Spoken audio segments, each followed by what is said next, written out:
What I'm about to say is something that I'm only going to say one last time. Welcome back to Head to Heart Podcast. I'm your host, Jenny Markham. This is the very last episode. That's the last time I'm going to say the intro. So many feelings about that. It's the very last episode. It's the finale. It's not just the season finale, it is the podcast finale.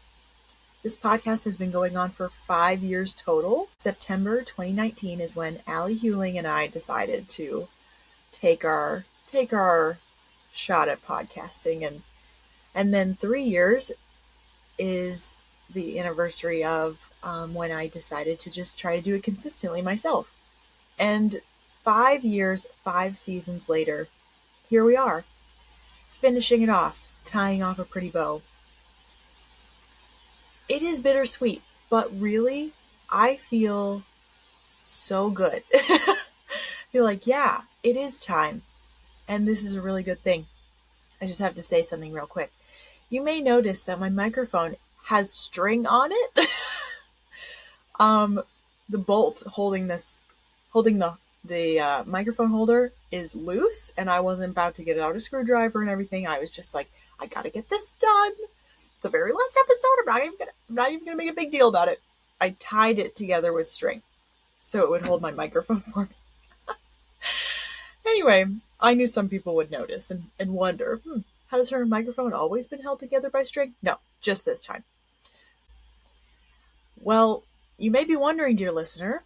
It's one of the last times I can call you dear listener. You may be wondering why I've decided to put a stop to this, why I've decided to finish off Head to Heart. Well, this summer I took a summer sabbatical. And after that summer sabbatical is when I decided to put an official end date on the podcast and officially hang up my hat as a podcaster. So I'm going to just walk you through the story of how that happened and where this is going in the future, some logistics, and why I decided to stop. And maybe you will take something away from this and think maybe I need to stop some things in my life too. I'm not saying quit your job. I'm not saying, go ahead and move to Mexico or Thailand or whatever, just pick up everything and leave. That's not what I'm saying. I'm saying that there is a natural end to things when the Holy Spirit prompts you. So let me take you through the story of why this is the end of Head to Heart and how that will affect you, and then why this is the right way to go. If you've been a long-time listener of Head to Heart, you'll remember that last summer 2023, I also took a summer sabbatical. I'll tell you the guidelines I followed for that one. That one was a little bit different than this past one in 2024. So summer 2023, I started feeling a bit of burnout, or like I was inching towards burnout at the podcast. And I realized, it's probably because I've been doing this myself for 2 years straight and haven't had a break or anything. And it wasn't because I was like, I'm a workaholic and I need to keep going. I need to keep my mind occupied. I don't have anything else. It was like, I just enjoyed it so much that I wasn't noticing like, it takes up a lot of time. And then once I started inching towards feeling burnt out, I was like, okay, to avoid being burnt out, I'm going to put some boundaries in place and take a little break. So summer 2023, what I did was I did not record any new podcasts for 2 months. So that was 4 episodes. And I just replayed the top 4 episodes at the time during those off weeks. And I enjoyed summer. I would go on Instagram for 10 minutes a day because Instagram is my only platform where I market or advertise the podcast at all. I do have a Facebook, but I barely ever really use it. I barely ever put any podcast stuff on there. I'm almost never on Facebook. It's not on my phone. I use Facebook Marketplace and the Buy Nothing page for my area, but that's it. So I would go on Instagram 10 minutes a day just to advertise whatever I needed for that day. So that eliminated scrolling, and it eliminated thinking of new ideas and getting ahead of myself. And so I was just taking a break. It was really good. I didn't do any editing, scheduling, anything. Just took a break, enjoyed it. And it was really life-giving. I came back and I was like, I'm ready to come back. That was one of the smartest things I could have done. So that was, no, May to June 2023. Then, why did I go on this sabbatical again this summer? Well, in March, we had our daughter, and then I started maternity leave. Joseph started paternity leave, and his paternity leave was about 2.5 months. Oh my gosh. Game changer. Game changer. I know that, a lot of men can't get that time off of work, and their companies don't allow them to take that much time off work. They have to use their PTO, whatever. His was unpaid, so we did have to budget and stretch for that, but so worth it. So, so worth it. And so we're both not working during that time. From March to June, I didn't work. And so having Joseph home with this newborn baby and I was so wonderful. And I was not really exhausted. I had a really great maternity leave experience. There's a lot of factors of why, but I prepared really well for that. And I took the measures ahead of time to make sure that I wasn't, I had the boundaries in place that I wasn't going to get super, super exhausted and couldn't call for help and whatever. And some of that is because Avonlea is a really easygoing baby. Some of that is because Joseph had a lot of time off work. So I actually had a lot more energy and creativity than I thought I was going to over maternity leave. And I prepped the podcast like I would not be able to touch it for those 3 months. But I'm glad I did that. But I did actually have the creativity and energy and desire to continue while I was on that break and I wasn't working. So it's kind of like I want to do something, and continue the podcast over that maternity leave. I decided to launch an online course as well. Now, that was pretty crazy. I have no regrets. I'm so glad I did it. That's something I always have wanted to do. I've always wanted to try that and launch an online course. And it is called the Post-Grad Roadmap, for helping you get the job you actually really enjoy after college.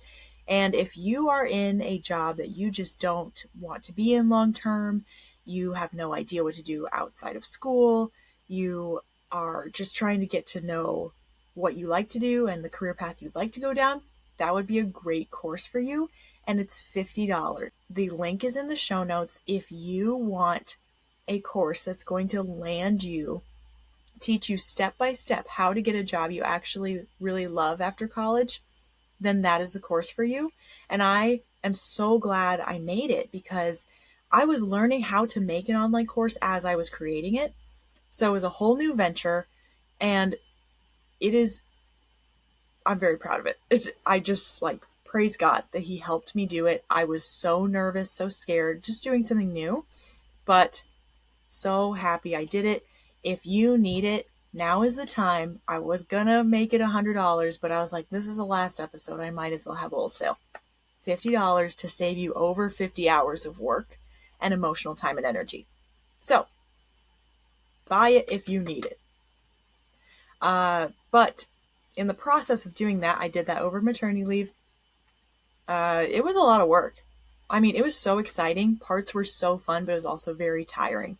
And so after that, it launched, and I was like, thank God it launched. I'm done making it. Now I get to just, enjoy, do some maintenance here and there, but I'm not in the throes of creating it.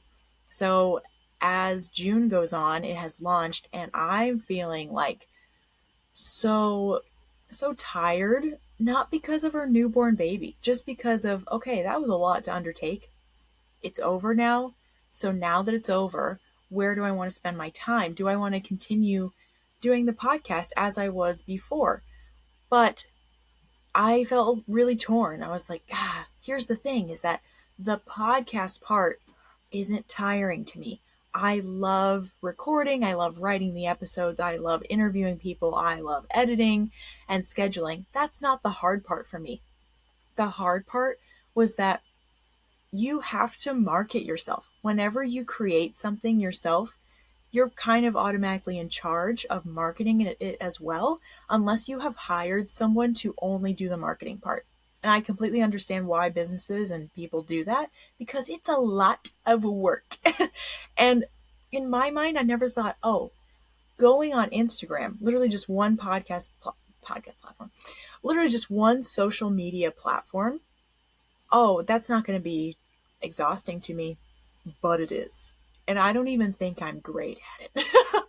I just learned and made mistakes and then learned as I've gone. So the marketing part was just taking it out of me.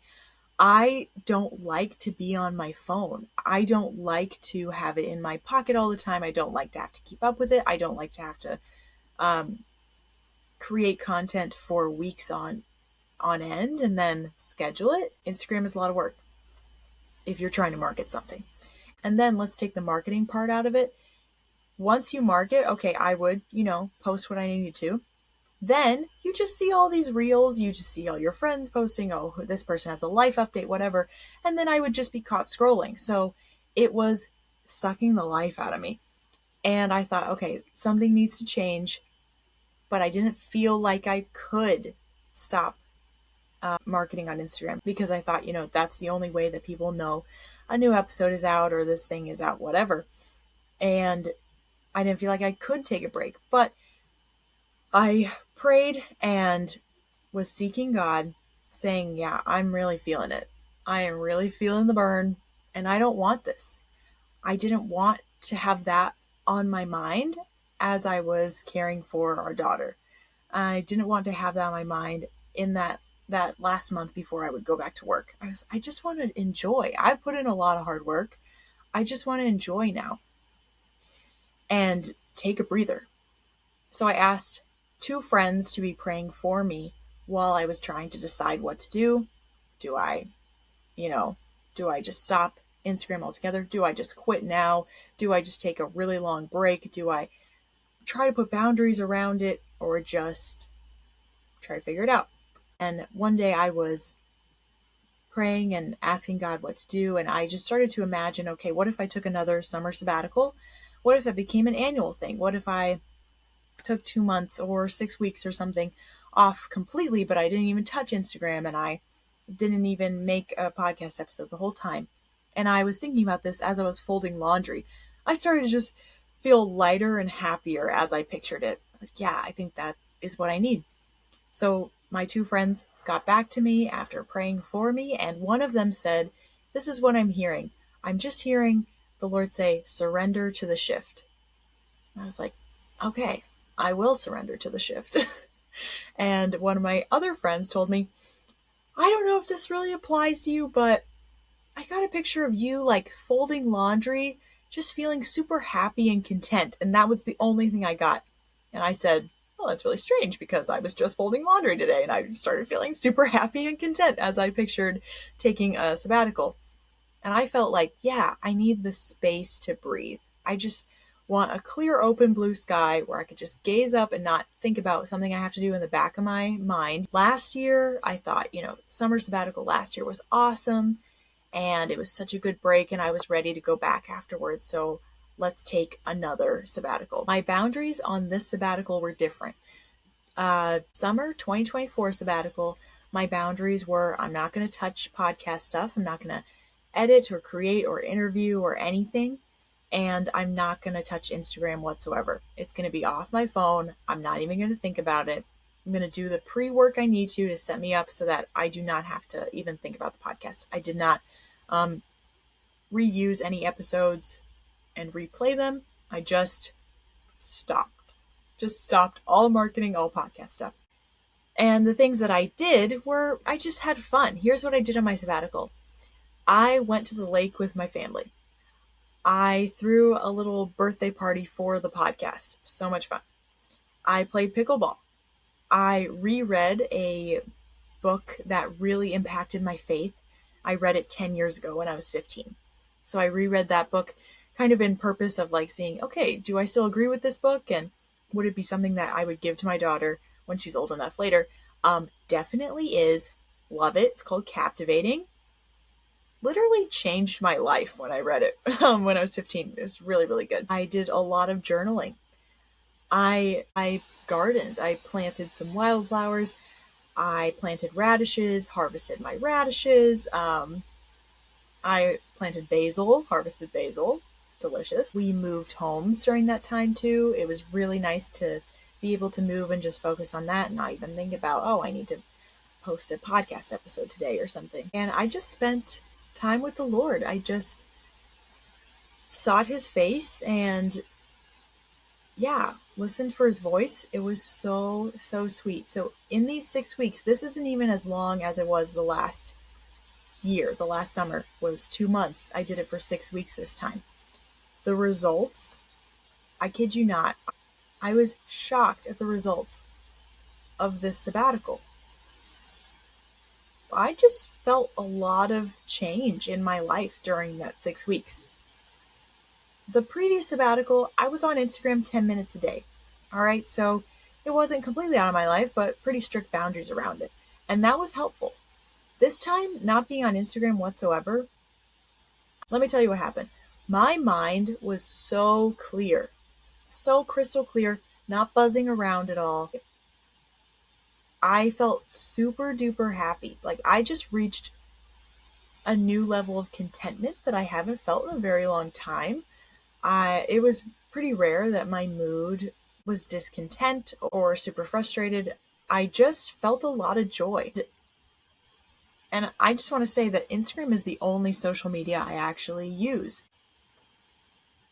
Now, you may be thinking, if cutting out Instagram affected your life this much, you must have been spending a lot of time on your phone beforehand. My screen time, I track it every week because iPhone lets you do that if you turn on the screen time app. My screen time levels, average per day before sabbatical, was a little bit over 2 hours. So maybe 1 week it would be like 2 hours, 5 minutes, average per day. Another week it would be like average 2 hours, 45 minutes. It was always in the 2 hour range. And so I always thought, oh, that isn't too terrible. It could be worse. It could be better, but it could be worse.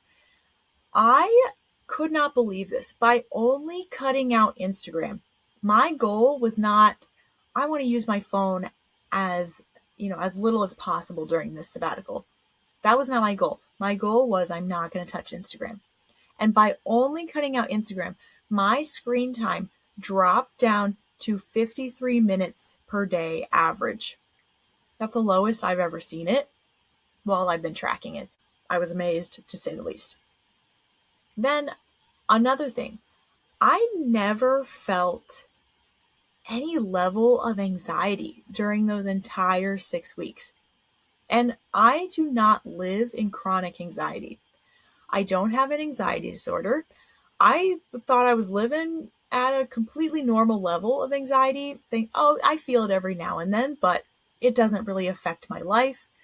It amps up when life gets stressful, but then it goes back down to normal, no problem. Then I got off my phone these 6 weeks and realized that there was this deeper level of peace and contentment that I had been missing out on. I did not feel any level of anxiety those entire 6 weeks.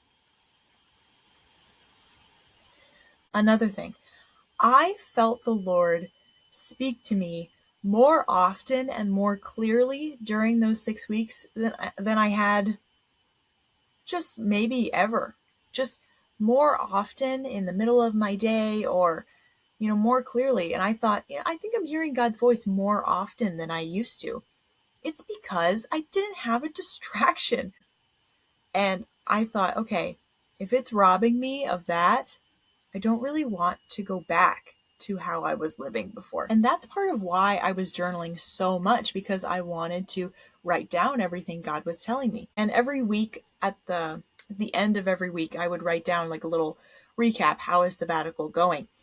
Week 2, sabbatical week 2, the end of week 2, I write down, I feel like it has been so much longer than just 2 weeks because God has spoken and done so much in my life already. My life is just better without Instagram. I really don't want to get on it ever again. That was after week 2.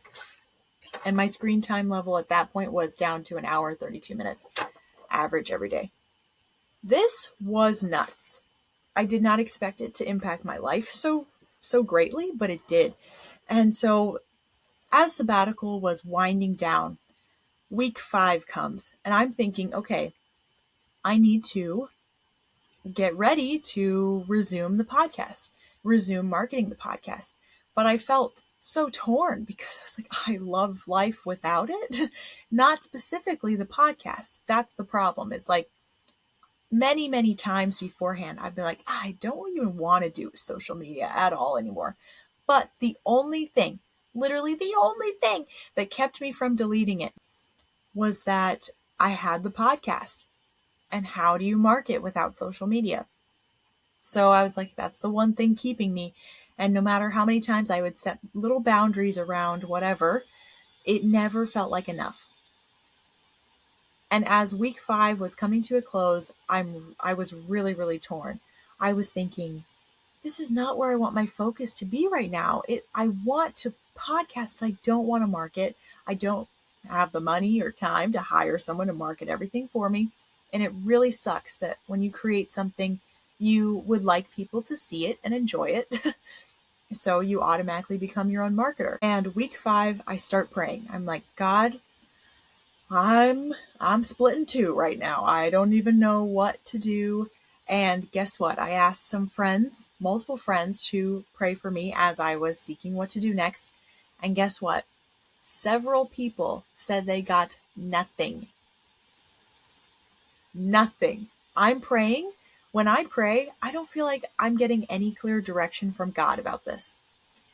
And I'm like, okay, it would be really nice if he would just tell me what to do, because then I wouldn't have to decide what to do. But that's probably putting off some responsibility. And as I asked some friends to pray, several of them said, I didn't get anything. One of them said, the only thing I got was a picture of you barefoot standing in a patch of grass. And I was like, okay, well, thank you. That's not very helpful, but all right.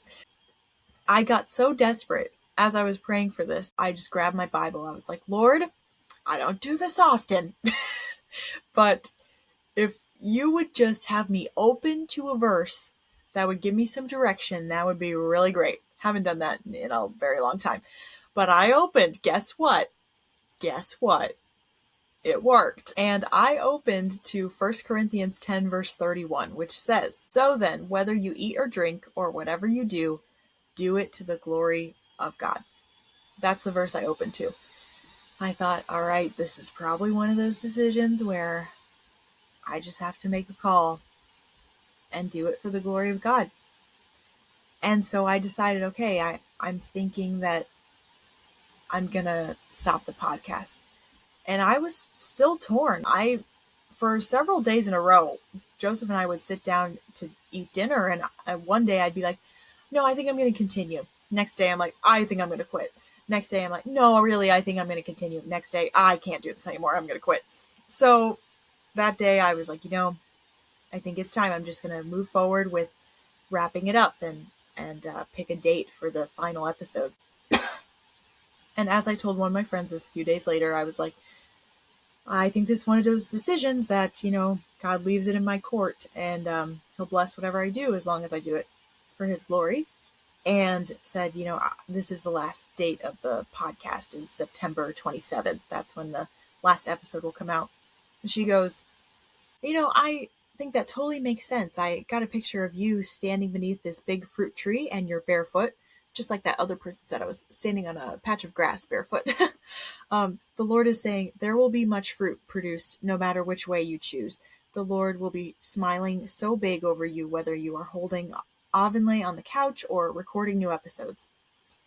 And I was like, yeah, fruit can be produced in my life, whether I continue or not. And so that's what I'm trusting. As I make this last episode, I'm trusting God, the podcast will still exist on podcast platforms, that people will always be able to listen, but I won't be adding to them anymore and won't be continuing making them. And I just trust him that he's going to produce fruit in my life through this while it still exists, and in my own personal life, as I'm not keeping track of the podcast, he's going to produce the fruit.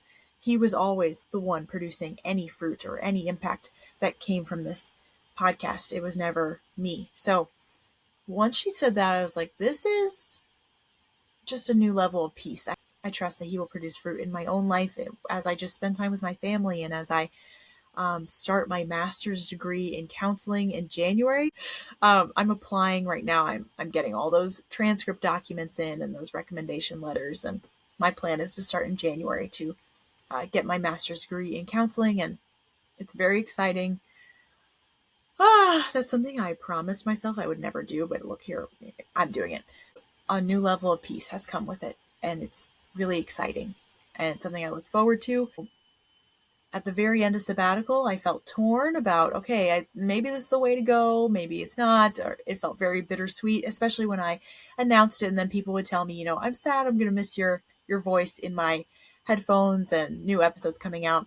That made me sad. I was like, I know, I'm going to miss it too. But also, it is peace-filled and very exciting that I'm walking into something new.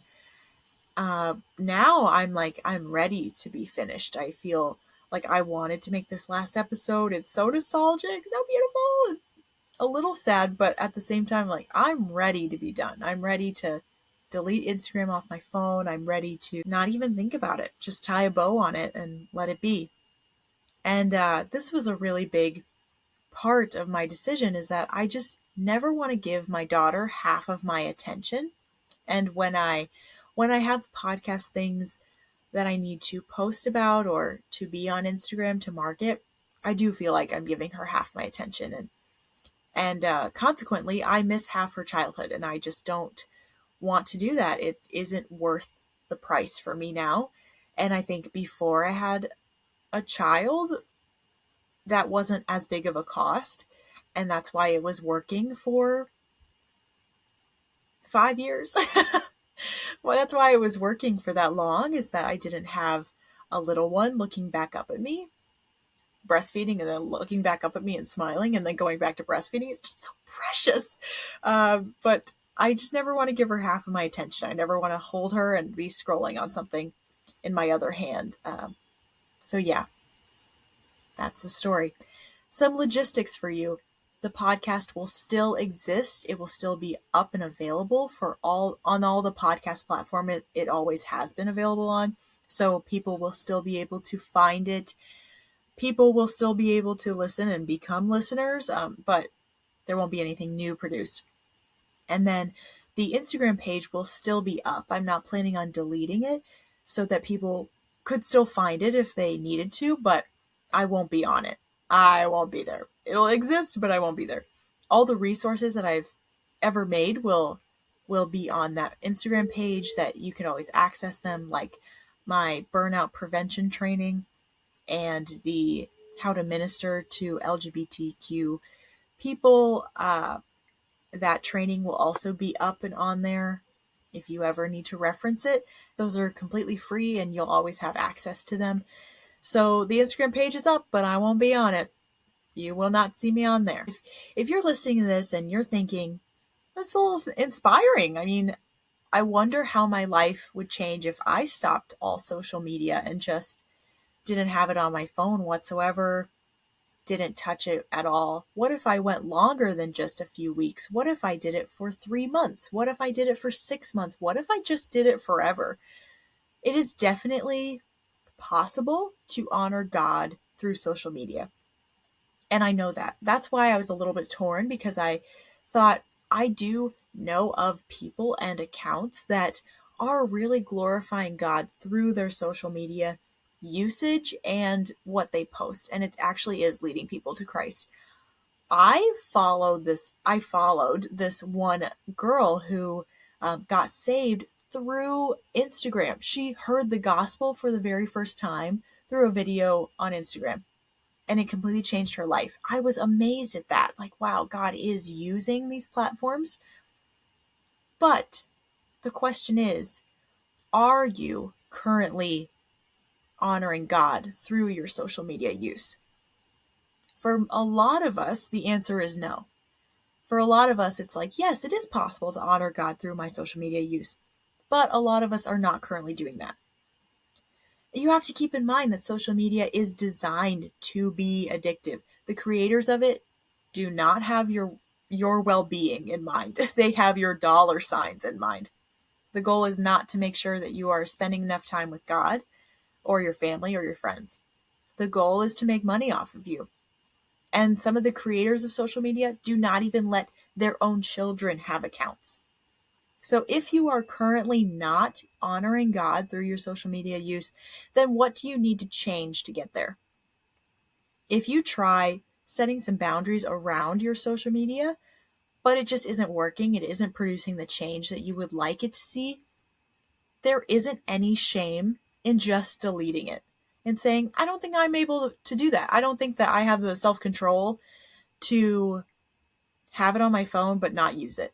It's okay. You can just delete it. I give you that permission. You don't need my permission, but you might want to try it. And I'm not even kidding. Sabbatical was 6 weeks ago. So I did sabbatical for 6 weeks. Now I've finished up the podcast, did the last 6 weeks of it. I'm ending today. I'm not even kidding. When I go on Instagram now, I feel sick to my stomach. I don't like it. I have been on Instagram, not a lot at all. Not a lot in comparison to what it was before. I hate it. You know what I do? I download it, I post when I need to, then I delete it off my phone again because it feels so superficial to me now.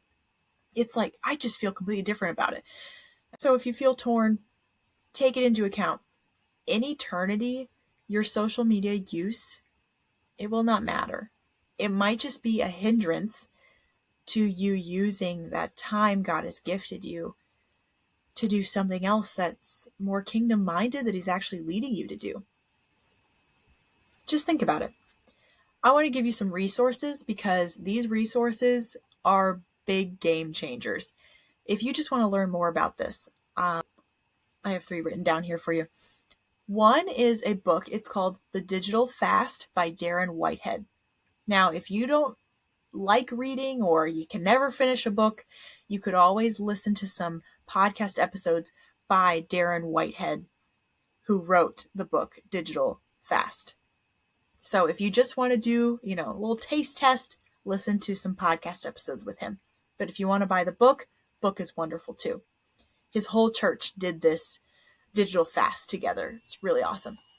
Then there's a podcast episode by the podcast called Raising Boys and Girls. Episode 58 is called How to Cultivate a Healthy Relationship with Technology. Incredible. Then the guest who is on that podcast has her own podcast. It's called Lose the Phone Podcast by Jenny Wise Black. Those will be a great Kickstarter to you if you want to go down this road or just learn more about what technology is doing to you without you even noticing. And then for the very last time, I have one last favor to ask of you, dear listener. Would you please rate and review this podcast? Now, you may be asking, why would I do that if the podcast is ending? Why would I give it a rating and review? Well, because the podcast will still be available on all the podcast platforms it is right now, and it'll still be available for people to find and listen to. And if you leave a review, it will suggest the podcast to more people who have not heard it before. And maybe they need to be set free from shame, fear, and lies. So by doing that, you are helping this podcast get into other people's ears that need it. So that's what I ask you to do. Would you please rate and review this podcast one last time? I cannot thank you enough, dear listeners. It's like the last time I'm going to call you dear listeners. Thank you so much for tuning in. Whether you have been tuned in for 5 years, or the last 3 years, or the last year, or the last 2 weeks, or literally just one episode, a huge thank you to you. Thank you so much for every minute you've listened to. Thank you for telling me if you have messaged me or told me in person, this thing that your guest on the episode said or you said on the podcast, it really impacted me. Thank you so much for listening. Thank you so much for saying that. Thank you for telling me. I have a very strange position. My position is that I make these episodes and then I just see how many listens each episodes get, and I don't understand, and I will never know the impact that it's making unless someone tells me directly, unless someone leaves a comment, unless someone messages me, unless someone tells me in person, this thing really impacted me. I have zero idea how this is affecting people. So maybe this is my last favor. I'm going to send out a survey it'll be on Instagram, and it will be on my email list. I'll send it out to everyone on my email list, of just an opportunity for you to tell me, is there anything that happened through Head to Heart that actually impacted you in a positive way? I would just love to know about it so we could praise God together, because I have no idea unless you tell me. So if you don't want to wait for the survey, you can always message me, you can always text me, you could always email me, or tell me in person if you know me in person. So, for the very last time, thank you so much for tuning in. This has been Head to Heart Podcast.